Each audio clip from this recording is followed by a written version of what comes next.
Que les gens comprennent bien. Là, c'est par rapport à toutes les personnes qui vont vous dire « mais c'est pas la peine de manifester, de toute façon, c'est pas comme ça qu'ils vont récupérer les enfants ». À tous ces gens, j'ai une réponse à leur dire. Alain, depuis combien d'années tu n'as pas vu tes enfants? Depuis 13 ans, c'était le 14 mars 2012 à Montreuil, 35 boulevard de Chanzy. Les filles ont été enlevées et déportées ici dans des différentes familles d'accueil, des emplois. Mets le micro comme ça. Ou la base voilà, comme ça. Donc, ce papa, 13 ans, sans voir ses filles, d'accord? Il n'a jamais manifesté, il a tout accepté. C'est depuis quelques années, ça fait 2 ans. Ton livre, tu l'as écrit à quelle époque? Le livre a paru en 2019, L'injustice impensable en France. Voilà. Il a commencé à bouger en 2019.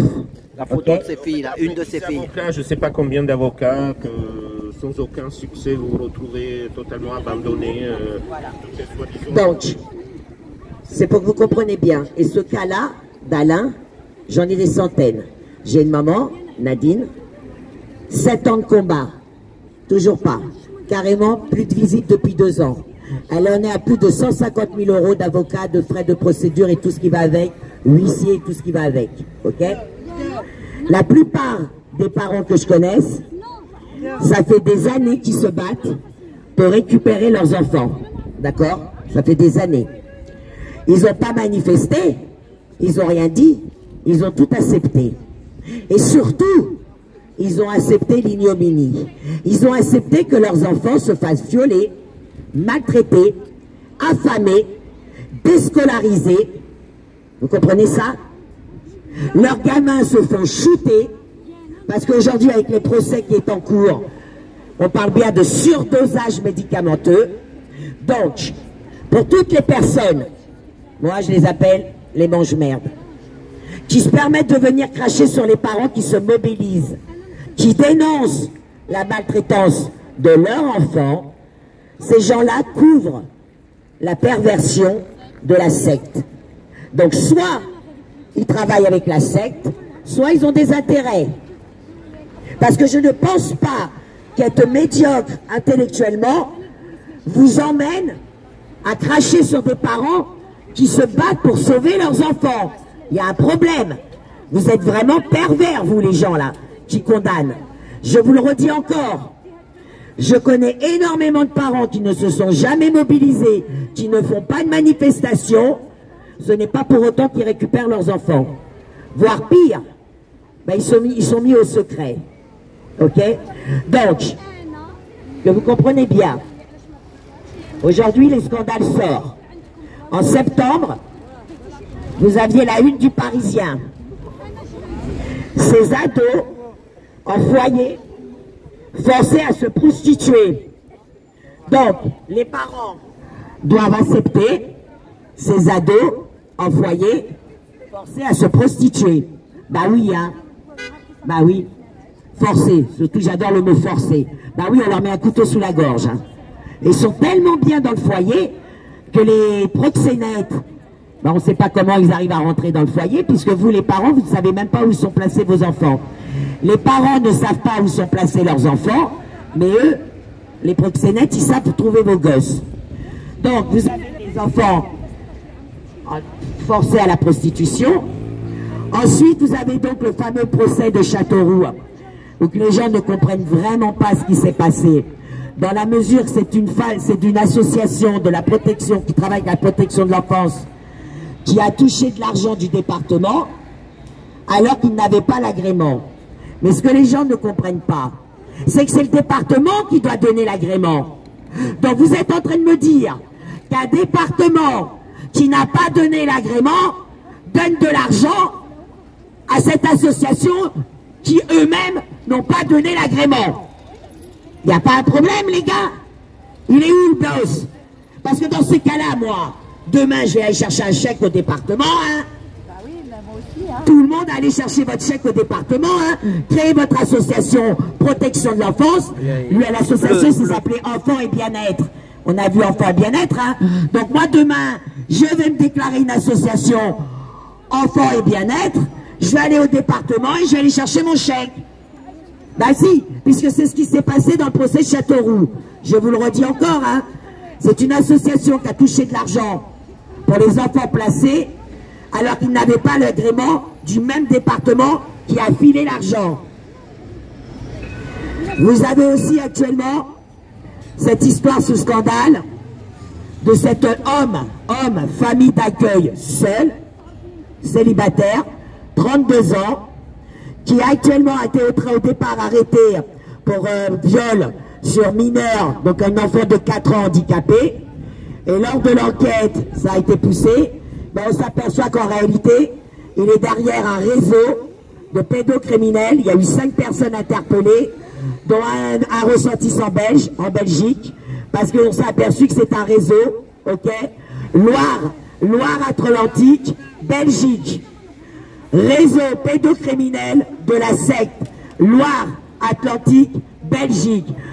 Un homme, famille d'accueil, seul. Sachez que ils ont retrouvé des vidéos et des orgies, écoutez bien, orgies sur des enfants de 5 mois. Vous attendez bien? Orgies sur des enfants de 5 mois, jusqu'à 6 ans. Le mec, c'est une famille d'accueil. Donc, on sait très bien où il a trouvé les enfants à violer avec ses petits copains. Ben, dans la secte, c'est des enfants qui ont été placés. C'est ces enfants-là qu'on retrouve dans les réseaux. Donc, quand est-ce que vous allez comprendre que si aujourd'hui ces parents se mobilisent, c'est qu'ils n'ont pas envie que leurs enfants font la une des journaux, forcés à la prostitution. Ils n'ont pas envie d'avoir la une des journaux. L'enfant, on l'a retrouvé mort après des viols et des viols. Quand est-ce que vous allez comprendre? C'est pour ça, ils n'ont pas le choix. Et pourquoi ils n'ont pas le choix? Parce que même la justice ne leur donne pas justice, c'est qu'à de le dire. Parce que même quand ils ont des preuves, et là je vais vous parler d'une histoire, où là, pour que les gens comprennent bien, moi je vous le dis, hein, vous parents qui subissez la secte, des placements abusifs, allez les chercher. Je vous le dis, allez les chercher. Vous n'aurez aucune chance de les revoir par la justice. Je vous explique. Fabienne Anthony, je vous embrasse. Leur fils Noé, placé en janvier de l'année dernière, d'accord? Elle fait appel au tribunal administratif au mois de février, un mois à peine après le placement, d'accord? Elle n'a pas de retour. Elle s'est dit, tribunal administratif a classé l'affaire, ok. L'année s'écoule, l'enfant est placé. En janvier, elle devait repasser. Ça se passe mal, je ne vais pas rentrer dans les détails, j'en ai fait une vidéo avec Alain. Allez voir sur sa chaîne, Trotti Taxi. Donc, mais pour résumer, comme elle a vu que l'avocat faisait de la merde, elle a bien compris que l'avocat était complice, elle a récusé son avocat et du coup, elle a récupéré son dossier. On est bien d'accord? Elle a récupéré son dossier. Et bien, dans son dossier, il y avait la décision du tribunal administratif. Le tribunal administratif lui a donné gain de cause. D'ailleurs, elle a contacté pour lui dire, mais pourquoi je ne l'ai pas reçu? Vous savez ce qu'ils lui ont dit, la greffière? Il dit, mais on l'a envoyé directement à votre juge, puisque c'est sur votre affaire de placement. Écoutez bien, en mars 2024, le tribunal administratif a cassé le jugement de placement. Il a reconnu que c'était un placement abusif, qui n'avait pas lieu d'être. Il a reconnu que l'enfant subissait bien du harcèlement, parce que Fabienne a retiré son enfant de l'école parce qu'il subissait du harcèlement, il était couvert de bleu. Donc après certificats médicaux, après avoir fait des courriers à l'académie, ils n'ont rien voulu faire. Elle a arrêté de travailler, elle a retiré l'enfant et elle a fait l'école à la maison. Elle a eu un signalement et c'est pour ça que l'enfant a été placé. D'accord? Vous comprenez bien. Le tribunal administratif a jugé qu'effectivement le dossier, il y a toutes les preuves de harcèlement de l'enfant, il y a les photos des blessures, il y a les certificats médicaux. Et écoutez bien ce qui est marqué dans la décision. L'enfant doit être restitué immédiatement à ses parents. Cette pourriture de juge Fromac avait la notification en mars 2024 dans son dossier. Elle a fait disparaître ça de son dossier. D'accord? Quand elle a récupéré donc dans son dossier, elle a récupéré cette pièce-là. Donc elle s'est dit, c'est bon. lors de ma prochaine audience, donc là en avril, en mars, ça va entre plus ça, plus des audios qu'elle a fait par écrit, par huissier qui lui a coûté une blinde, je vais le récupérer. La juge qui a planqué la décision du tribunal administratif s'est récusée, puisqu'il y a une plainte contre elle, puisqu'elle a falsifié son dossier. Hein. Elle a falsifié le dossier des parents. Et bien la nouvelle juge qui a été nommée vient de lui remettre 1 an de placement. Les parents viennent reprendre 1 an de placement de renouvellement, donc 1 an, avec 1 heure de visite par mois. Alors qu'elle a une décision de jugement du tribunal administratif qui casse le jugement de placement et qui reconnaît que c'est un placement abusif. J'espère que vous comprenez bien ce que je suis en train de vous dire. Même quand un tribunal vous donnera raison, la secte et la juge Franck passera au-dessus.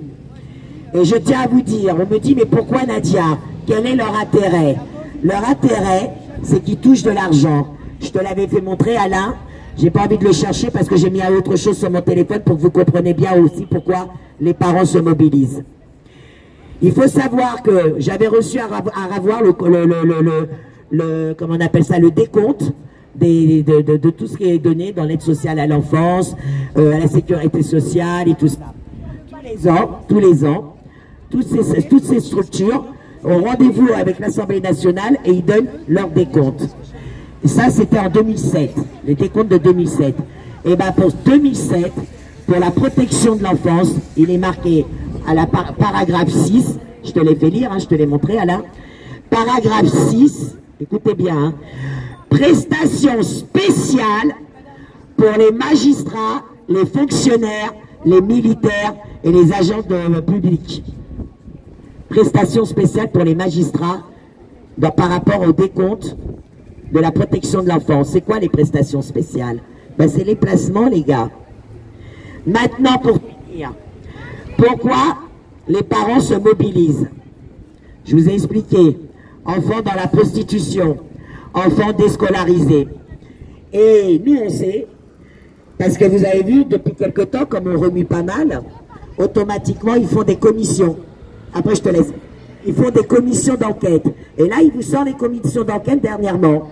Oui, vous avez vu, c'est un dysfonctionnement, le personnel. Alors, à demi-mot, mine de rien, ils reconnaissent les placements abusifs, puisqu'ils vous disent, oui, c'est le personnel qui est mal formé. Ben oui, comme il est mal formé, il fait de la merde. Voilà. Comme tout, dans tout. Que vous comprenez bien. Moi, demain, je vais aller dans un hôpital et je vais me déclarer chirurgienne. Bah oui, je vais opérer, je vais faire de la merde. Si on vous met des gens qui n'ont pas d'études, qui n'ont pas le niveau, qui n'ont pas les compétences, bah oui, ils font de la merde. Ils interprètent mal les situations. Bonjour, je vous le redis encore, hein. Demain, je vais être chirurgienne. Hein. Mais c'est déjà ça va paraître normal à tout le monde, peut-être. Mettez un pouce, les amis, vous êtes 50. Donc, mais là où je m'interpelle, c'est qu'ils vous disent toujours c'est une faute de moyens. Oui, c'est une faute de moyens. C'est une enveloppe de plus de 10 milliards. C'est pas une faute de moyens. Oui, c'est une faute de moyens. Ok, faute de moyens. Mais, dans ces cas-là, je me dis, faute de moyens, et ils font des séjours de rupture, que les gens comprennent bien. Ben, les séjours de rupture, c'est les enfants qui sont envoyés dans les pays étrangers. D'accord? Et la plupart du temps, ils sont envoyés, où ça? Au Sénégal et au Maroc. Super. Donc, ils n'ont pas d'argent pour les chausser, ils n'ont pas d'argent pour leur donner à manger, mais ils ont de l'argent pour leur faire prendre l'avion et aller en vacances au Sénégal et au Maroc.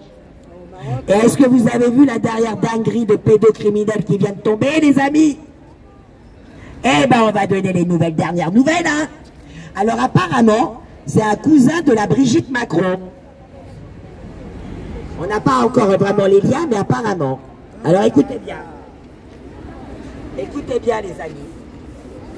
Alors, le 5 avril, Oise, Paris, France, Maroc, Sénégal.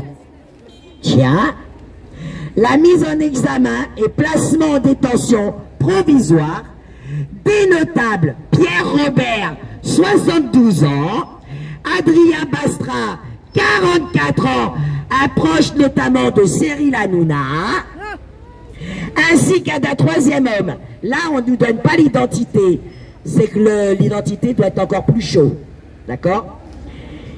Dans le cadre d'un, écoutez bien, d'un tentaculaire dossier international de pédocriminalité, sidère la ville de Beauvais. Depuis vendredi soir, le sujet est dans toutes les conversations dans les bars à Beauvais, confie à connaisseur de la ville, préfecture de l'Oise, révélé par nos confrères du courrier Picard. Le placement en garde à vue de 3 personnes, dont Pierre Robert, dans le cadre d'une affaire de pédopornographie, pédocriminalité à l'échelle de plusieurs pays. À l'échelle de plusieurs pays. Sénégal et Maroc. Et là, je me dis, tiens, encore le Maroc.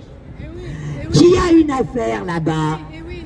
Jacques Boutier, ancien patron d'Assu 2000, qui aurait dû être condamné dans l'affaire au Maroc avec ses suppléants, ses associés.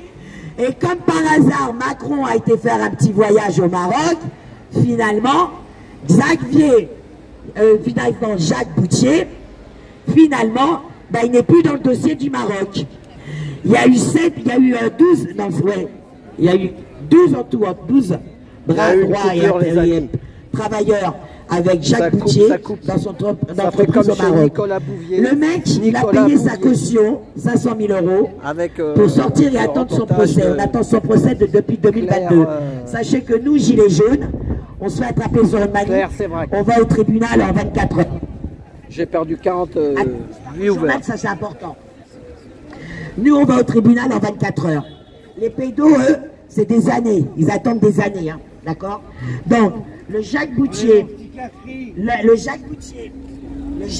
dans son audience au juge, parce qu'il était sous écoute, il faut savoir que la juge lui dit, vous êtes en lien avec l'Ukraine. C'est sourcé dans les journaux, tout ça, j'ai vu à la télé. Dans une de ses audiences, elle dit, c'est à la télé, j'ai vu à la télé, les amis.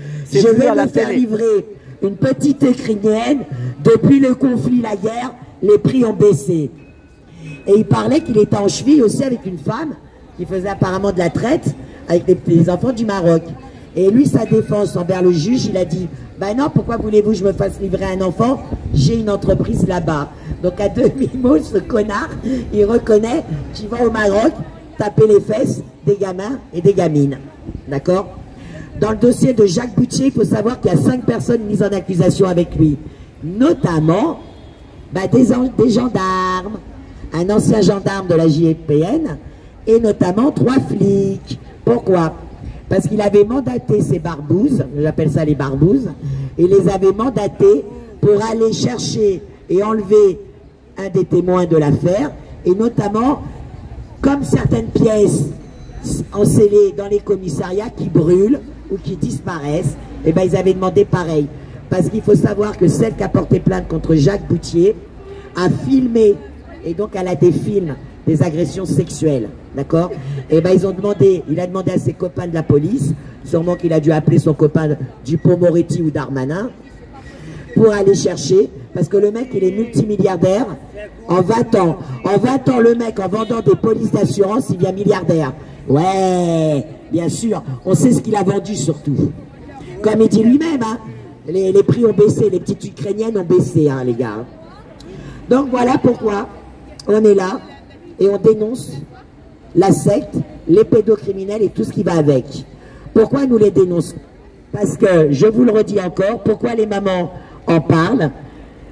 Parce que tout simplement, avec toutes ces histoires, ils ont peur que leurs enfants finissent, je vous le redis encore, prostitués ou dans les réseaux. Les gamins qui partent en séjour de rupture au Sénégal, est-ce qu'ils ont tombé sur Pierre Robert? Est-ce que Pierre Robert les a accompagnés dans l'avion? D'accord? C'est ça. Donc voilà la réalité. Donc je vous le redis encore, si on se mobilise et les parents se mobilisent, et je vous le redis à tous les parents, vous, vous avez peur de vous mobiliser, vous avez peur de vous faire entendre votre parole, parce que vous avez surtout peur aussi déjà du jugement des autres.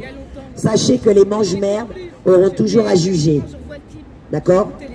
Aucun parent n'est parfait. Aucun parent n'est parfait. Maintenant, je le redis, ouais, il y a de la maltraitance. Oui, il y a des parents qui sont maltraitants. On n'aurait pas l'affaire d'Amandine dernièrement. Avant elle, il y avait Nicolas qui avait été mis dans une machine à laver. Donc oui, il y a des parents maltraitants. Mais comme je le redis, est-ce que pour autant, parce que les parents sont maltraitants, les gamins doivent être dans des structures où ils sont livrés à des pédocriminels? Est-ce que pour autant les enfants doivent être déscolarisés, affamés, violés, maltraités? Eh ben non.